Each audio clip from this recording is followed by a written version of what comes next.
Good afternoon, ladies and gentlemen. Welcome to the Foreign Correspondent Club of Japan.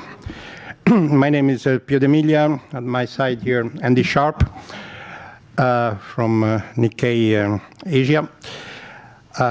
Today we are introducing a very important event. Thank you, Minister Wu, for getting with us. Minister of Foreign Affairs of Taiwan is joining us on a very exclusive appointment. We have been working very hard to make this happen, and we are very happy and very proud to introduce this event. Thank you, Minister Joseph Wu, for being with us. I don't think that we are already late for some technical reasons, so I don't think the minister needs particular introduction. We all know the issue of Taiwan, what Taiwan is and represents. Minister Wu, I think we met many years ago when you were the mainland responsible with Chen Shui-bian president. And I remember you once told me that was going to be your last mandate and you would quit politics. But as we all know, politicians do change their mind. Okay, welcome again. And today we will first listen to your speech on the alignment of Taiwan-Japan partnership in the face of modern challenges. And after that, we will have questions from the floor and online. We have already collected a lot of questions, so I hope that we will have enough time to ask them all. So, the microphone is yours, Minister. Thank you. FCCJ Vice President Sharp, Mr. Pio D'Emilia, Deputy Representative Ambassador Tai, members of the Foreign Correspondents Club of Japan, greetings from Taiwan. Thank you very much for inviting me to speak. It gives me tremendous joy to remember the last time I spoke at the club in 2006 in person as a Minister of Men and Affairs. I'm quite happy to speak to the club again, this time as the Minister of Foreign Affairs. Before I start, I would like to express my appreciation to the members for bringing quality report about Japan to the world. Your work is critically important, not only for us outside Japan to know Japan better, but also for us to understand how to make adjustment in the ever-changing international landscape based on your report. Indeed, the international landscape has gone through tremendous changes in the last few years. Strategic competition and rivalry between democratic countries and authoritarianism is apparent. It is especially so after the outbreak of COVID. The Chinese regime further exploited the pandemic to impose their political agenda on many others. In parts of Europe, Africa, and South Asia, the Belt and Road Initiative already allowed the Chinese government to exercise its influence. But it also left a trail of debt, corruption, and erosion of democratic governance. We are seeing the awakening of many democracies. Some in Western Europe and the EU itself are formulating their own versions of the Indo-Pacific strategy. Some in Eastern Europe are calling for the withdrawal from 17+1. Many around the world are calling for clean 5G by rejecting Huawei. Some European countries are now sending naval vessels to the Western Pacific for freedom of navigation operations and holding joint exercises with Japan and the US. In Central and South America, from what I have observed, vaccine diplomacy is creating divisions within countries as they scramble to curb the pandemic. And it gives the Chinese government an opportunity to exert its influence in the Western Hemisphere. As we speak, China is providing quick access to the Chinese-made vaccines, anti-pandemic resources, as well as development funding to those who are willing to accept political partnership with Beijing. China then uses this partnership to lure or pressure those allies of Taiwan and the US to lean toward Beijing. Through these maneuverings, China is trying to gain political influence in the region at the cost of Taiwan and the US.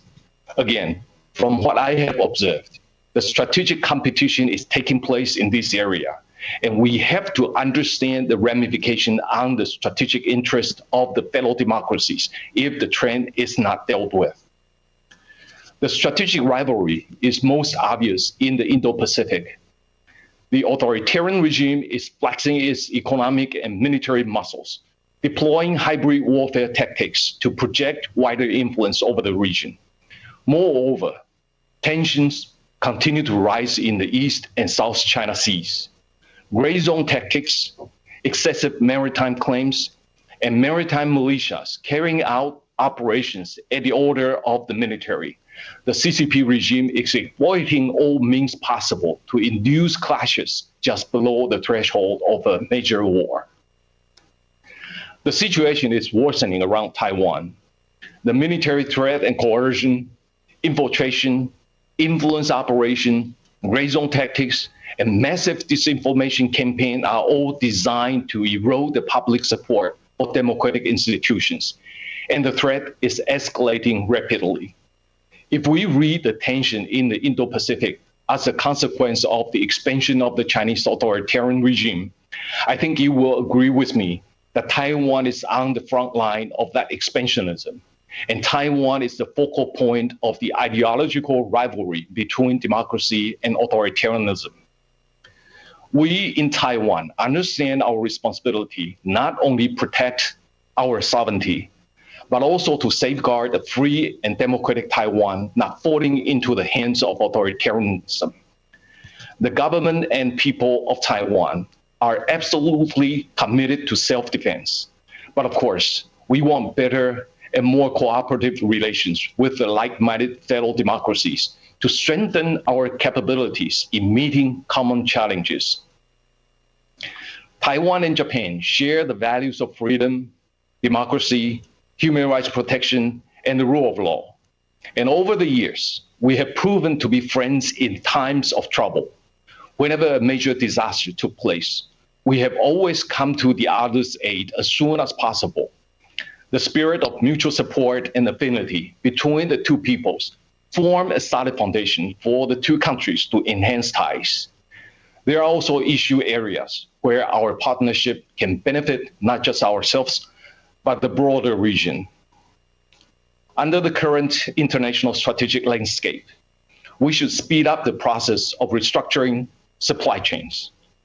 The pandemic has undermined the risk of over-reliance on a single source of supply.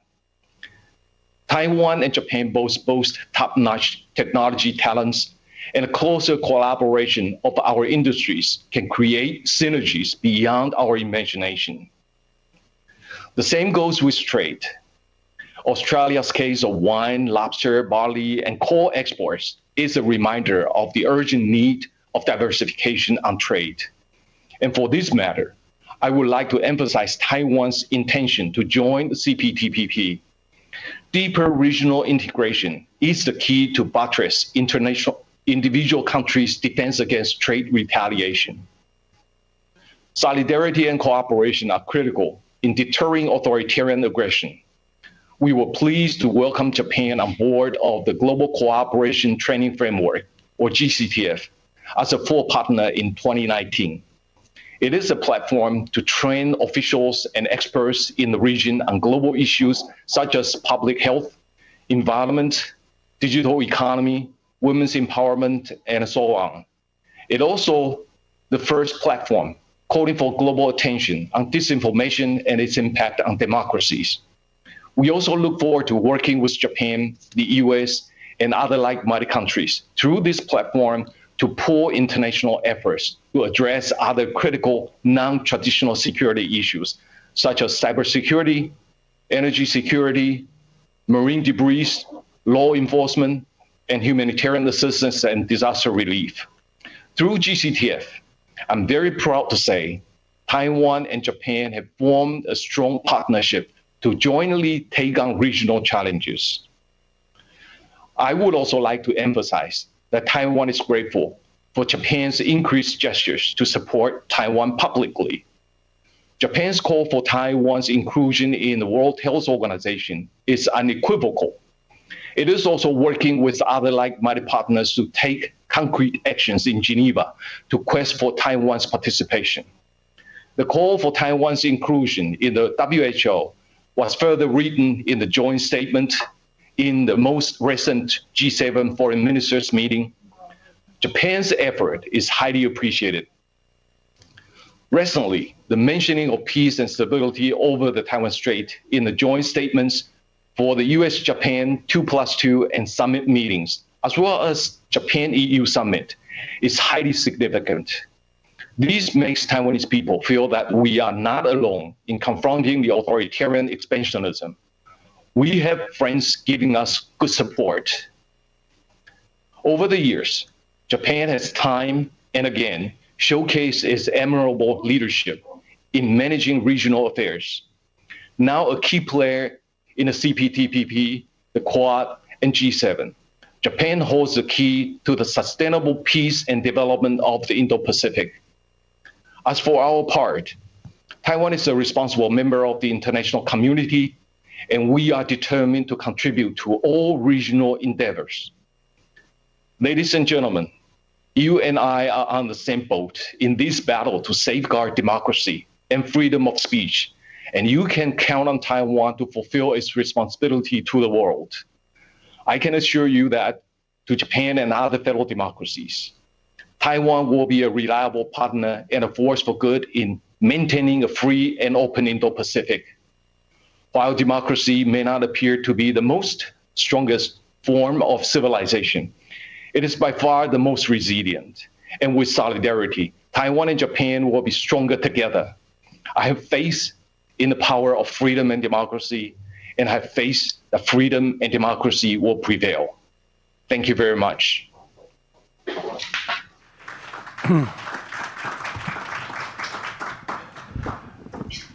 Thank you, Minister Wu. Now, thank you for keep your time. Now let's open it to the floor, first of all. But if you allow me, out of courtesy, I would like to ask the first question from our president, who is not here in person, but she's following this online on YouTube, and she sent this question. So let's start from the, important questions. Terry Goh, the founder of Foxconn, has sought permission from the government to buy vaccines from BioNTech. Would Taiwan's government ever allow him or anyone else to purchase BioNTech vaccines through China's Fosun, or would they only be allowed directly from the German company? Thank you very much for this question. Vaccine is an issue of the day in Taiwan. The government has been trying very hard to obtain vaccines through COVAX facility and also through individual discussions with the providers of vaccines. And so far, we are also preparing to roll out Taiwan's indigenous vaccines. And the vaccine provisions seem to be on schedule. But of course, the providing vaccines seems to be delayed, and it's not just in Taiwan, but also in many parts of the world because of the high demand these days. And we are trying to speed up the procurement of vaccines and also our domestic vaccines to meet the demand of the people here in Taiwan. For some individuals or organizations who are willing to work together with the government, they are all welcomed. And this is a statement put out by the president that we will work with state organizations, local government, or organizations and individuals to obtain vaccines for Taiwan's use. Nevertheless, many of the vaccine providers and the international community, they would only accept contracts with the government. And if the individuals or organizations here in Taiwan would like to work with the government to obtain vaccines, they are always welcomed. And right now, Foxconn's Terry Kuo is working with our Ministry of Health in trying to negotiate with the BNT in obtaining vaccines. And of course, the government's negotiation with the BNT is still ongoing. Thank you. Okay, from the floor, who wants to ask questions? Don't be shy. Please.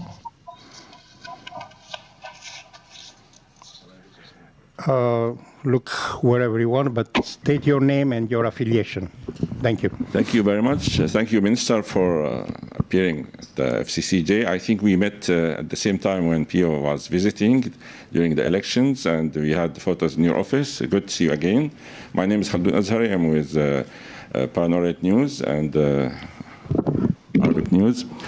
My question is actually about the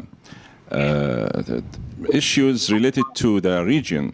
We host many press conferences recently from activists and some also representative of organizations.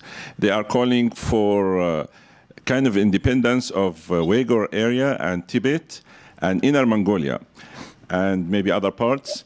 So if their wish is granted, China's size will be half of its current size.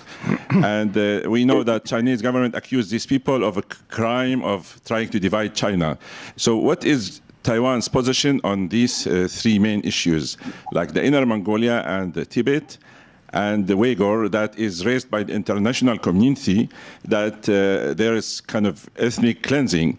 And frankly, I watch sometimes the Chinese Arabic program, and it shows everything in that area is very beautiful and nice, and people are happy. So I'm wondering, what is your position on that? Thank you. Thank you, Khaldun. Minister? Appreciate it very much for that question. I think the issue related to Xinjiang, Tibet, Inner Mongolia, or Hong Kong is about freedom and democracy, especially freedom of speech. Something that all international journalists care very much about. If you look at what happened in Xinjiang these days, is the Chinese imposition of very extreme control over the region. And the kinds of measures adopted by the Chinese government has been described by many countries in the world as crimes against humanity or genocide. But no matter what, Xinjiang is a very beautiful place, as you said, and people over there are distinctive from the Chinese race, and they also have their own separate religious beliefs. And in all free societies or democratic societies, everybody is free to have their worships, free to express their opinions. They are free to form their organizations, free to participate in politics, and should be that. And if you look at what happened in Xinjiang and in Tibet and also in Hong Kong, we are seeing the situation is deteriorating. And let me also comment on Hong Kong. Hong Kong used to be seen as a beacon of freedom and also free economy in East Asia. But after the imposition of national security law, I think all that freedom is gone. Even those elected officials are disqualified. And many people describe that as a current day tragedy. And we hate to see that happen. And of course, the most important of all is to allow freedom to be restored in all this region so that people can go on their lives without political persecution. And we would support the international endeavor to free those people, to allow them freedom of speech and their political freedom. Thank you, Minister. Any other question from the floor? Otherwise, I would, in your honor, today we started this kind of new thing for us, a double emceeing. So I will leave the microphone to my colleague, Andy, for asking questions that have came through online. Andy, dozo. Okay there. Hi. This is a question from my colleague, Cheng Ting Fang in Taipei at Nikkei Asia. She's asking about vaccines again. And as you know, Japan is, looking possibly to share some of its excess vaccines with other countries Could you say whether Taiwan has been in negotiations with the Japanese government to receive some vaccines, and give us a status report on that? Thank you. Minister? Well, thank you very much for that question. As I said in the speech itself, Taiwan and Japan are always very good partners. And in times of difficulties, we always try to reach out to each other. Just as Foreign Minister Motegi Sensei said the other day, Taiwan was trying to help Japan during the 2011 earthquake and tsunami. And I think many Japanese people remember that. So he commented that it's time for Japan to seriously and positively consider the donation of vaccines for Taiwan. For that statement, we really appreciate what the Japanese government is serious considering providing Taiwan with vaccines. But we don't have any further comment other than what I just said. But I would like to stress again, Taiwan and Japan are very good friends with each other. And at times of need, especially natural disasters, we always try to reach out to each other. And we will maintain that kind of close relations with each other. And because of the friendship, very strong bond in between Taiwan and Japan, it formed a very solid foundation for the two countries to develop better relations with each other. Thank you again. Another question from the floor, from online? Sure. I've got a question here from Jesse Johnson at the Japan Times.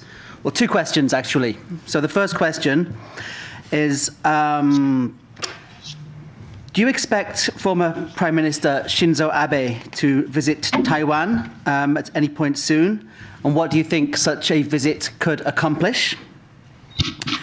And the second question, a recent study by the Wilson Center think tank recommended that Japan prioritizes substantive cooperation that enhances Taiwan's security, prosperity, and resilience against external coercion, and which proactively engages Taiwan as a valued partner in efforts to positively shape the region's free and open future. Specifically, what do you think Japan could do on this security side of things in this kind of cooperation? So two questions there. Thank you. Appreciate it very much for those two questions.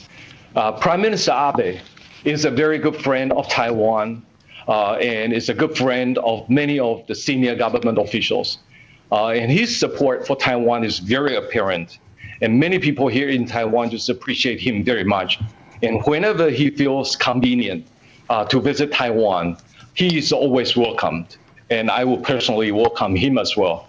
But at this moment, we don't have any concrete plan for bringing him to Taiwan, and we'll continue to listen to his opinion on when is more convenient for him or when is more appropriate for him. But whenever he's ready, Taiwan will be ready to welcome him.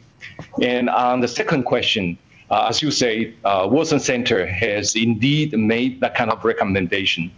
But I would like to stress on 2 points. The first is that security of Taiwan, especially dealing with the hard military security issues, we would like to stress that the defense of Taiwan is our own responsibility. We are committed to our own self-defense. We'll try to procure the necessary self-defense articles for our own self-defense, and we would also like to engage in our own military reforms to meet the demand of our own self-defense. And we would also like to continue to work together with like-minded countries like the United States on how to enhance our defense capabilities. Nevertheless, Taiwan and Japan have been working with each other under the GCTF, the Global Cooperation and Training Framework, in dealing with many of the non-traditional security issues. To me, that is just as important as the traditional security issues. On the issue of disinformation, on HADR, on many other non-traditional security issues that, as I listed in the speech, Taiwan and Japan have been working very well under the GCTF, and that is not only contributing to our better relations in dealing with these non-traditional security issues, but we are also making contributions to the region Take cybersecurity, for example. We have holding workshops in dealing with that under the GCTF, and I think we are benefiting many of the government officials and also experts in this region in dealing with that issue. And as I said in the speech, disinformation is nowadays a very serious issue for us to deal with. At the time, Taiwan was trying to confront the pandemic. We are also seeing a very massive disinformation originating from China, and we have the experience in dealing with that. And therefore, we would like to work together with Japan or the United States or other like-minded countries on how to deal with the disinformation issue. So again, non-traditional security issues is just as important, and we would like to work with Japan and many other like-minded countries in dealing with that. Thank you. Thank you, Minister. Can I follow up another question online that comes from Italy, from Il Foglio, Giulia Pompili? Is another question on the vaccines. WHO has currently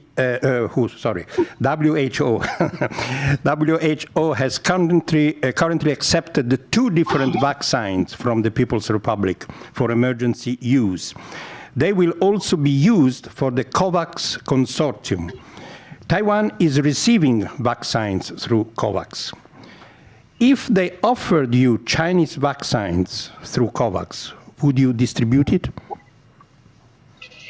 Well, this is a hypothetical issue so far.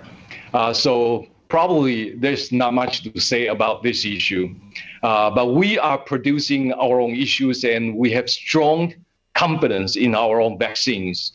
And when and if our vaccines roll out toward the end of July, I think they will become the most important supply for the vaccine demand here in Taiwan. But we are also negotiating with individual companies like Pfizer or Moderna or Johnson & Johnson and AZ's to secure our own vaccines. So far, the vaccines provided by COVAX is a very small amount, and they are not very in time. And I don't think the COVAX is going to provide Taiwan with more vaccines at this moment. Following up on the WHO, Minister, recently France Parliament and the G7 foreign ministers from many parts of the world, there is a strong support, a strong pledge to WHO to finally, eventually accept Taiwan official membership. Can you say something to us about this issue? Do you expect any change in the short time? Again, thank you very much for this question. This is the question people feel very strongly about. And we are also getting a lot of international support on this issue.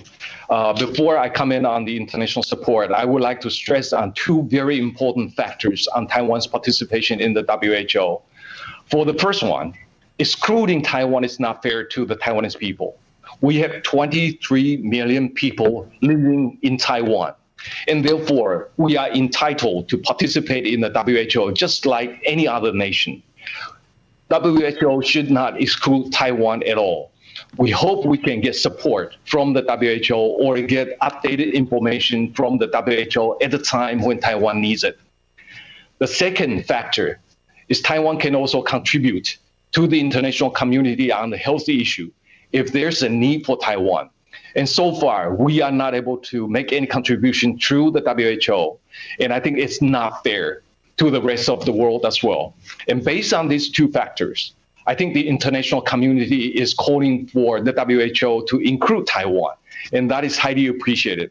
And if you look at the support for Taiwan last year and this year, we are gaining more and more international support.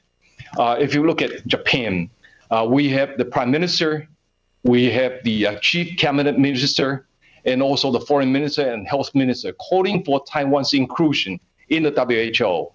And if you look at the international actors, there are more and more senior leaders of individual countries coming out to call for Taiwan's inclusion in the WHO. For example, the Australian key decision makers, the New Zealand, the Canadian Prime Minister, and etc. And we are also seeing more and more senior officials in Europe coming out to call for Taiwan's inclusion. So this is the kinds of situation that we have been seeing in the last couple of years. In addition, we are also seeing the parliamentarians across the world calling for Taiwan's inclusion in the WHO. For this year alone, we have more than 3,000 parliamentarians across the world calling for the WHO, calling on the WHO to include Taiwan. And it's our belief that once there are enough countries in the world asking for the WHO to include Taiwan to participate as a member or as an observer, I think it will be time for Taiwan to be included. We will work again and again with the like-minded countries to make sure Taiwan's voice is heard on the international stage.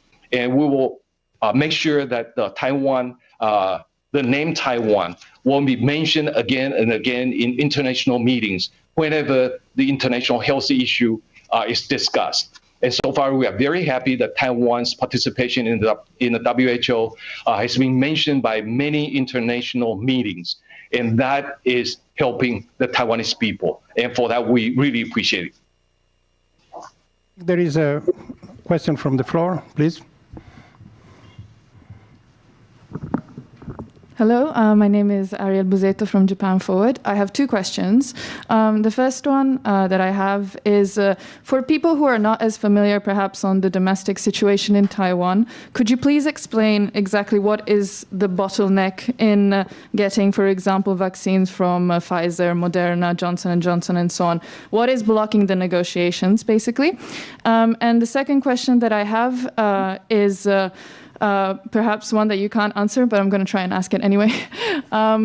So obviously there was just the COVAX summit on the 1st of June, and it looks like the acute phase of the pandemic will perhaps be within reach the next year, will end the next year or so. But if there is anything that has come to the fore during this pandemic is vaccine politics, right? So Taiwan is a great example of this. What does Taiwan wish that the international community did, apart obviously from like putting them in the WHO? And is there anything that particularly Taiwan wishes to do, for example, with Japan? Thank you.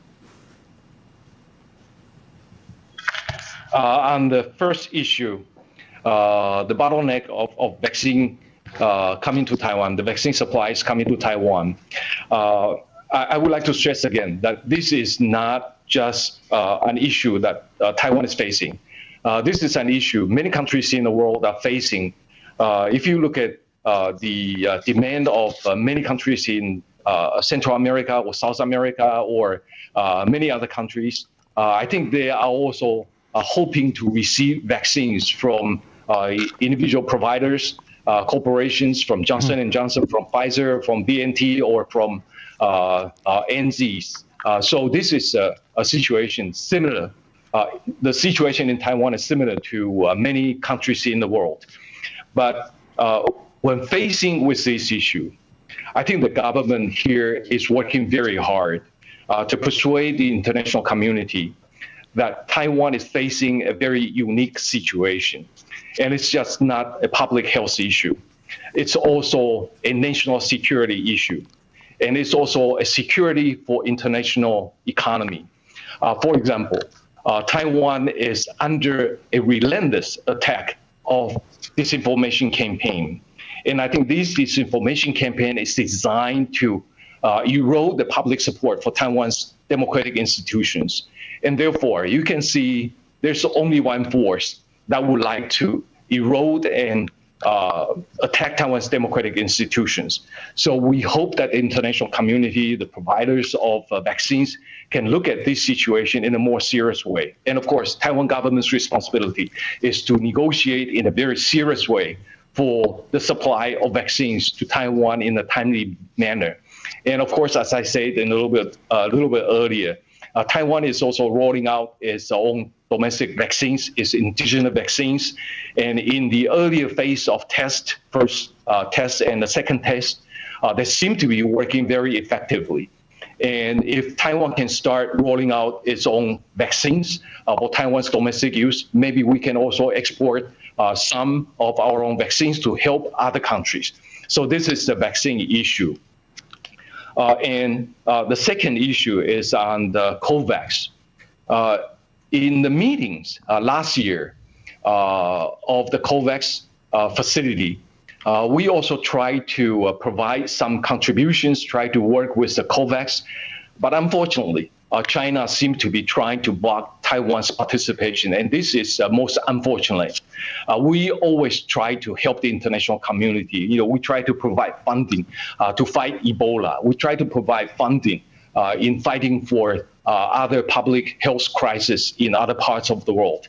But so far, our help has been rejected by the WHO or by other mechanisms, and it's very unfortunate. And we will continue to find ways of supporting the international mechanism in dealing with the public health issue. And for pandemic containment, let me stress a little bit further. We all know that vaccines is the final guard against the resurgence or the final containment of the vaccines. It's very important. There's no doubt about it. But before that pandemic is contained, there are also other ways of fighting or containing the vaccines. And I think the Taiwanese government has been working very hard. So far, we have imposed some restrictions. It's not a lockdown, but there's some restrictions on public gatherings.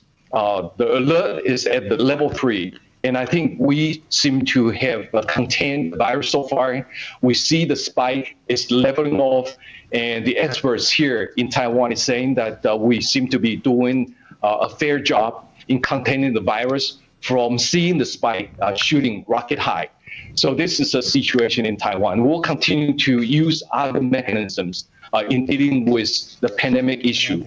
And at the same time, because of our own experience in dealing with the pandemic, we would like to work together with other countries to make sure the international fight against the pandemic is being dealt with not only by vaccines, but also by other mechanisms of containing the virus.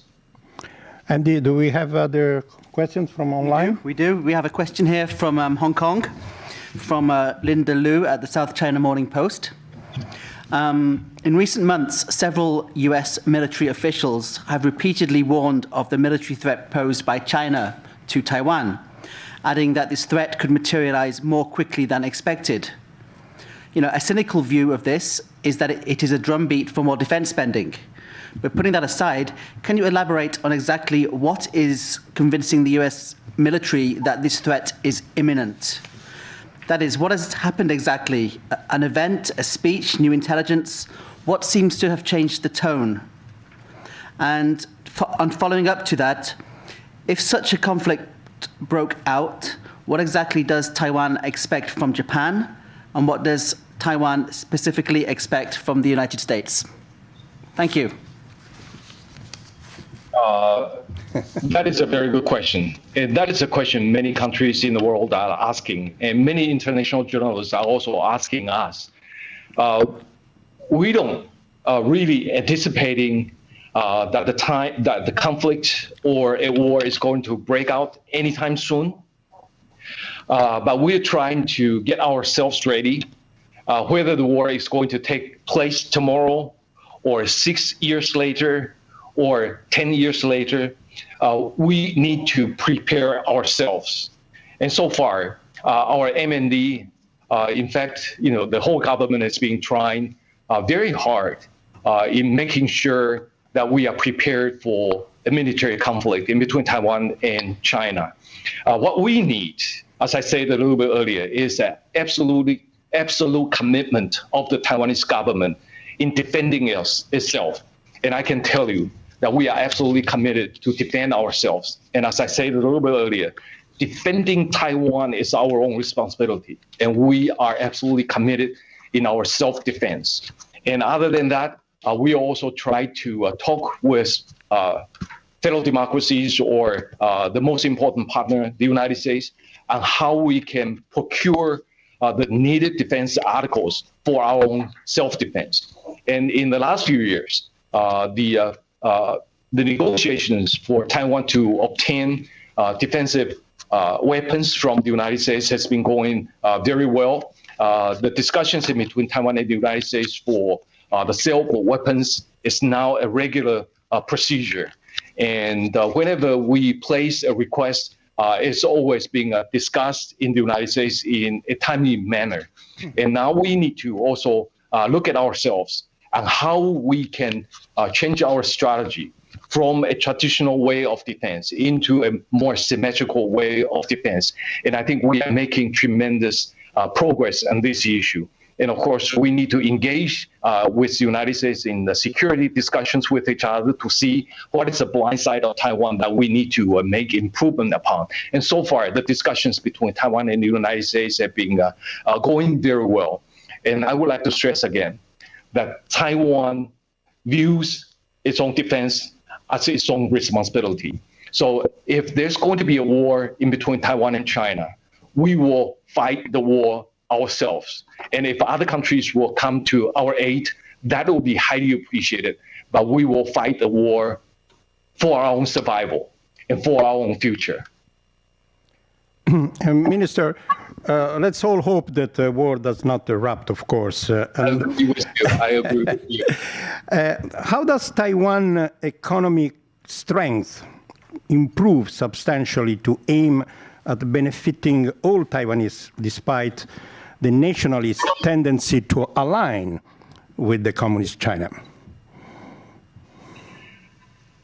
Well, Taiwan's economy has been doing rather well up until today. For example, for last year's statistics, there was a global downturn because of the pandemic. But because of the successful containment of the pandemic, Taiwan's economy was able to maintain at a growth rate that is admirable to many countries in the world, especially in the high-tech area. Taiwan is, continuously to be a very reliable supplier of high-tech equipment and of computer chips to the world, and we will continue to do that. And so far, even though we see some spikes of the coronavirus, but so far the trend has been leveling off, and we seem to be doing a fair job in containing the virus. And therefore, we would expect Taiwan's economy to continue to perform well. And so far, we are seeing that Taiwan's economic growth is going to remain the same. And as you say, that Taiwan's economic integration with China is a trend that cannot be ignored. We trade with China, and that is a fact. And we made investment in China. That is also the fact. But those investors in China, or those who trade with China, now they see the possibility of China's economic downturn. And they also see the economic conflict in between the United States and China. And therefore, many of the investors or traders with China now, they are looking at other alternatives. They are either coming back to Taiwan, or they want to find another alternatives like investment in the United States, in South America, or in Southeast Asia or South Asia. But no matter where they want to go, Taiwanese government will try to assist them so that they can still go to a place where they can make profit. So this is a natural trend. But we also want to be able to participate in regional economic mechanism, trade mechanism, such as CPTPP, or to have a closer economic ties with individual countries for free trade agreement. And so far, we have already expressed our sincere interest in participating in the CPTPP. And we appreciate many governments in the world, especially the Japanese government, who welcomed Taiwan's interest in participating in CPTPP. And we will find the right timing to tender our request for participation. And at the same time, we will also speak to other countries or the EU, Australia or Japan or Canada, and etc. For better economic and trade relations with each other. We would like to discuss a free trade agreement, ECA, EPA, or investment agreement, etc., to make sure that Taiwan is further integrated with other federal democracies, with markets that are more open. Any other question from the floor? I have one here. What? I have one here. Oh, please. Okay, it's a follow-up from my colleague in Taipei. So if there continues to be a delay in COVAX vaccines, would Taiwan consider some kind of deal where they trade semiconductors for vaccines with countries such as Germany or the United States, a vaccine for chips kind of deal? Would that be a possibility? Well, this is a very good question. There's a public opinion, very strong public opinion, to use chips in exchange for vaccines. But in the real business world, it might not operate that way. We try to let the providers of vaccines to understand Taiwan's contributions to the international community, because Taiwan has been providing computer chips to many countries. For example, in the automobile industries, there was a real shortage earlier this year because of the shortage of the computer chips. And it's not because of Taiwan that doesn't want to supply computer chips, but because the providers in this process thought that there's going to be a significant slowdown in the automobile industry, and therefore they did not make any order for the computer chips, and that created the current day crisis. But after speaking with the automobile industries, speaking with individual countries like the United States or Germany, we understand that we can make a little adjustment of our chip production in order to save the international industries, especially the automobile industries. And so far, we have been quite generous in doing that. And I think the automobile industries in the United States or Germany understand Taiwan's contribution in that regard. But at the same time, the vaccine issue is also a very serious one. And Taiwan is facing a shortage of vaccines. And of course, we would like to speak to a BNT or other providers of vaccines so that the supply of vaccines can be speed up. And so far, the negotiation is still going on. And I would like to say that the German government is trying to help in this process as well. And for that matter, we express our appreciation. And I would also like to say that the U.S. government has also been very supportive of Taiwan acquiring sufficient amount of vaccines. And for that, I would also like to register my appreciation to the U.S. government. But many of the vaccines production or producers, they operate in the business sense. And therefore, the negotiations may not be as easy as we think that we can swap computer chips for vaccines. Minister, let's try to open up the questions, except of vaccines until now. It's not so often that Taiwan voice can be heard around the world. Taiwan represents a very, very advanced democracy, I would say, in Asia. Nevertheless, it's still not very recognized, this fact, from the rest of the world. You have a very open policy about LGBT issues. You have even a transgender minister. And you have death penalty, which is on moratoria, if I'm not wrong. Very developed democratic society. How would you comment on the fact that this is not so much reported abroad and that Taiwan is almost absent from media reports about this? Appreciate for saying that. Indeed, a few years ago, Taiwan was much less reported in the international media. Whenever there's a report about Taiwan, there's either conflict with China or China's military threat against Taiwan, or there's a natural disaster like earthquake or flooding here in Taiwan. So this is the situation that we see. Some people even tell us that they confuse Taiwan with Thailand. So this is the fact of life that we have to deal with. But beginning from last year, I would say that Taiwan is more and more reported by the international community. First, as Taiwan being the first country to send out email to the WHO alerting that there's something wrong in Wuhan area, that there's something similar to SARS. Taiwan was affected by SARS in 2003, and it was a nightmare for us to relieve that kind of a situation. And therefore, we alerted the WHO, even though we are not the WHO did not respond to us, but somebody started to notice that Taiwan is the first country to alert the WHO. And Taiwan is gaining more attention by the international community. And after a while, when Taiwan's domestic production of face masks and other PPEs are becoming self-sufficient, we started providing the international community with these PPEs. We are not selling to the international community. We are contributing to the international community, donating to many countries in the world.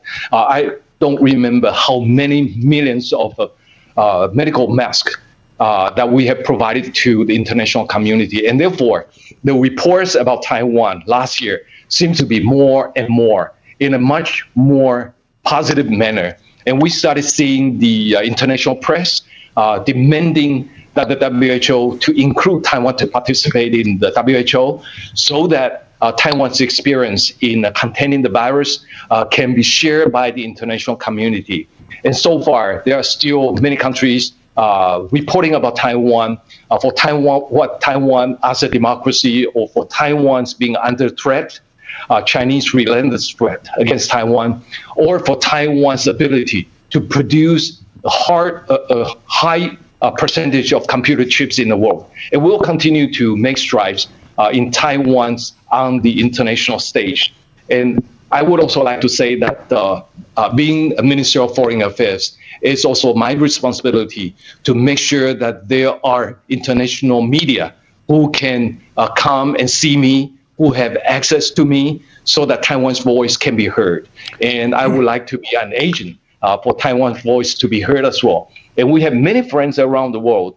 We have friendship groups in the parliaments in Europe, in the United States, in Central and South America, and also in Japan, Australia, New Zealand, etc.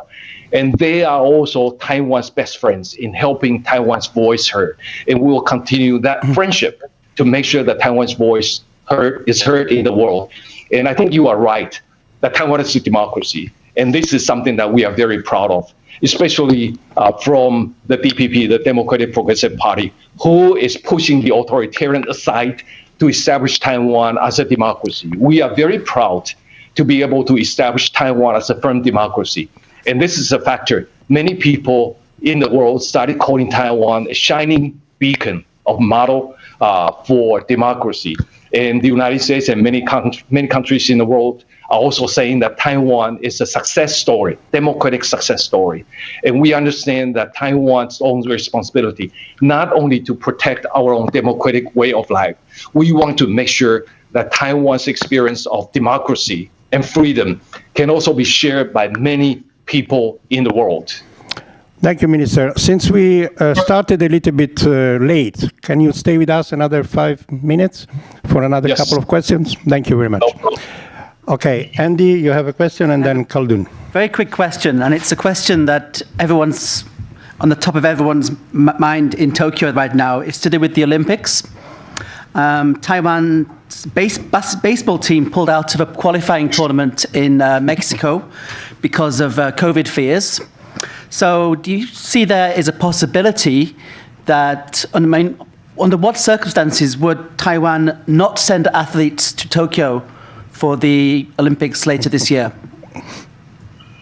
That is a very important question.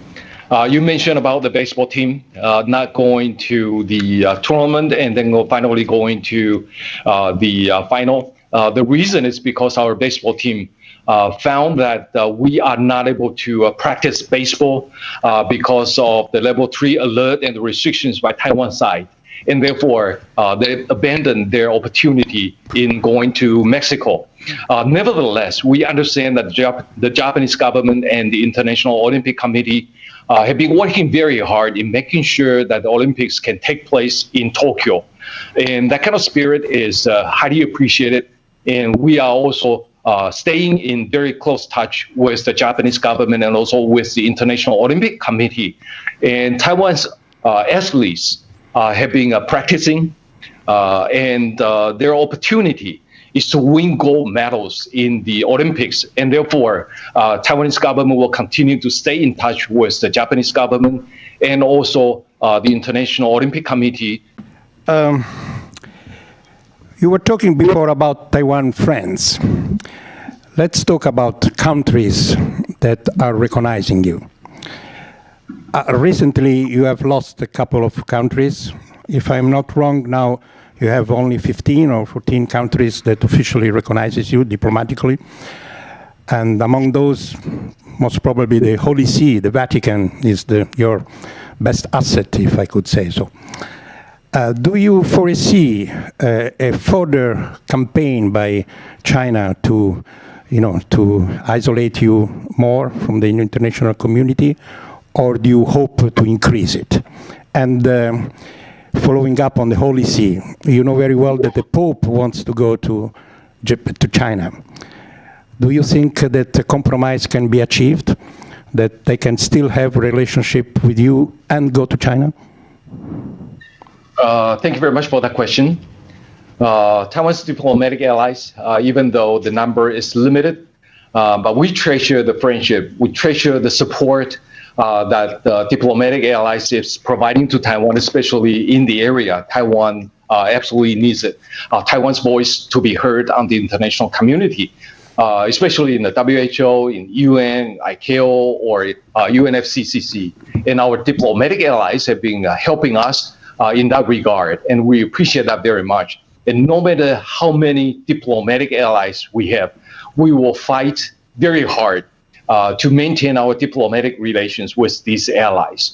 And the reason why we want to maintain diplomatic relations with these allies, not just to ensure that Taiwan's voice to be heard in the international community, we also want to highlight to the international community that there is such thing as Taiwan model for international assistance. We try to help many of our diplomatic allies in the area that they need in their national development. For example, in medical treatment, in agriculture, in job training, in higher education, and etc. And our diplomatic allies highly appreciate what we have been trying to help them. In one of the areas Taiwan is most successful is to help some countries in digitizing their health system. It saves time for them and it saves lives. So we would like to expand our experience on that as well in order to maintain our diplomatic relations. And you also asked whether we are going to increase the number of countries recognizing Taiwan. We don't have any limitations on that. If there is any country in the world that think Taiwan is a reliable partner and they want to recognize Taiwan, we don't rule out that possibility. But so far, I don't have any new stories to tell on that part, but we will continue to safeguard our diplomatic relations with the ones that we have. And it's a very good point that you asked about the Vatican. Our relations with Vatican is still very solid. We speak with each other at a very high level constantly. And so far, we've been assured that Taiwan's diplomatic relations with the Vatican is not going to change, even though that's reaching out to China to discuss some agreement or to extend the agreement. The discussions that we were told by the officials in the Vatican is about the religious matter. It's not about political matter or diplomatic matter. And we also believe that the relations what we have with the Vatican is to safeguard the freedom of religion in Taiwan, in China, or in anywhere else in the world. But if we look at the situation in China, we saw that the freedom of religion has been tarnished in China. And that is a factor that we, not only Taiwan, but also Vatican and many other countries have seen. And we will work with like-minded countries and the Vatican to address the religion's freedom issue in China. I think we have a last question from the floor, and then we'll wrap up. Khaldun, you want to ask, hopefully not on black signs. Thank you, Azhar, again. I remember Taiwan took a decision to freeze nuclear energy, and you don't want any more nuclear reactors. What's the latest about this policy, and what is Taiwan's position on releasing water from Fukushima Daiichi reactors to the sea? Some countries in Asia, especially Korea, protested against that. Thank you. There are two issues involved in this question. The first is Taiwan's policy in freezing the nuclear power plant expansion. Our policy of decommissioning all nuclear power plant by year 2025 hasn't changed. And we'll continue that policy. And we are building more and more renewable energy supplies here in Taiwan. And so far, everything is going very smoothly. And we hope that by year 2025, we will have at least 20% of our energy supply coming from the renewable. And this goal is still there. And we'll continue to work very hard. For those people who have an opportunity to visit Taiwan before the COVID, I'm sure they have noticed that there are more and more windmills coming up in the western coastal areas, and that represent the future of Taiwan energy supply. And we are also building up more and more solar power plants, and that is also going to be part of our future energy supplies here in Taiwan. And we'll continue to discuss with Japan, the European countries, or even Australia for renewables, for the further development of renewable energy supplies to meet our future demand.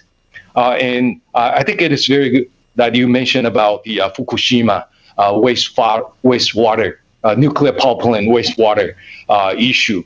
That is an issue that many people here in Taiwan cares quite a lot about. One demand from Taiwan that is being made very clear to the Japanese government is that we hope the discharge of the wastewater is in accordance to the IAEA standard. And we will make sure that the Japanese government is staying in very close communication with us, that they are staying in line with the IAEA standards. And we also hope that the Taiwanese experts can also go visit the sites together with the Japanese experts to assess the situation. And there can be IAEA expert teams going to Fukushima area. We certainly hope that the Taiwanese experts can be included as well. And of course, there are lots of environment monitoring mechanism in the area to make sure that the release or discharge of the wastewater is not damaging the environment. We hope we can stay in touch with those experts or organizations to make sure Taiwan is not ill affected by the discharge of wastewater from Fukushima area. But so far, the Japanese government has been very helpful in communicating with Taiwan's related government agencies, including the Ministry of Foreign Affairs. Thank you, Minister. I think we are now to the very last question. You wouldn't expect me to release you without the question. As not only as a foreign minister, but as a PhD holder in political sciences, I'm sure you know very well what are the requisites for defining a country independent. A territory, population controlled, government, a currency, an army, borders. You got them all. You have also the semiconductors. What does Taiwan lack yet to be called an independent nation? Actually, we are not short of anything. What is there that is blocking Taiwan's international participation or Taiwan to be recognized by more countries in the world or official interactions with many countries in the world is China. You know that very well. Taiwan operates by itself. Taiwan is not under China's jurisdiction. We have our own military defending ourselves. We have a Ministry of Foreign Affairs issuing passport and visa. And we also have our own independent currency, which is New Taiwan dollar. And we have many friends in the international community who want to come to Taiwan through the approval of the Taiwanese government, not through the Chinese government. So that all show one thing, that Taiwan is not part of China. not part of the PRC. Taiwan exists by itself.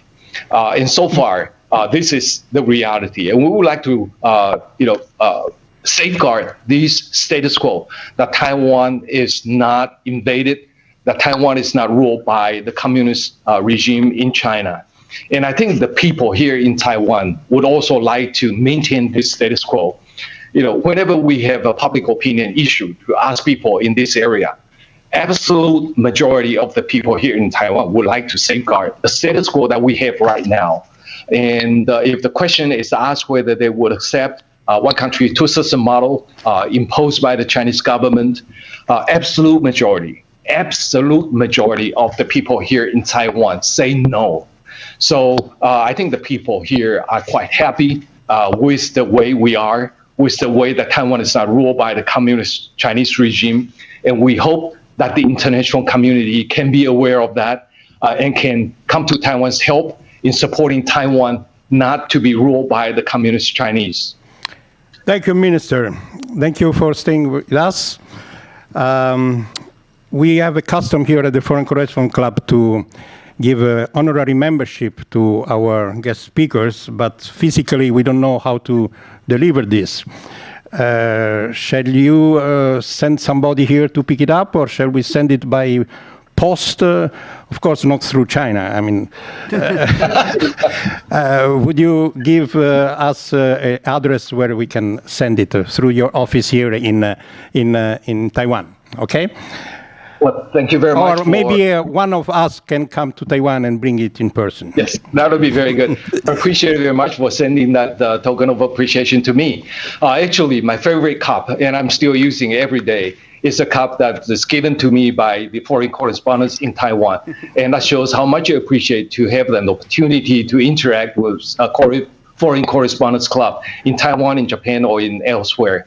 And we have a deputy representative from our office in Tokyo present in the conference over there. You can pass it to him and he can send it back to me. Minister, may I ask you, with your strengths of convincing your president to accept our invitation? We invited her too. I'll try. Okay. It's a promise? I promise I'll try. Okay. Thank you very much. Thank you. Thank you.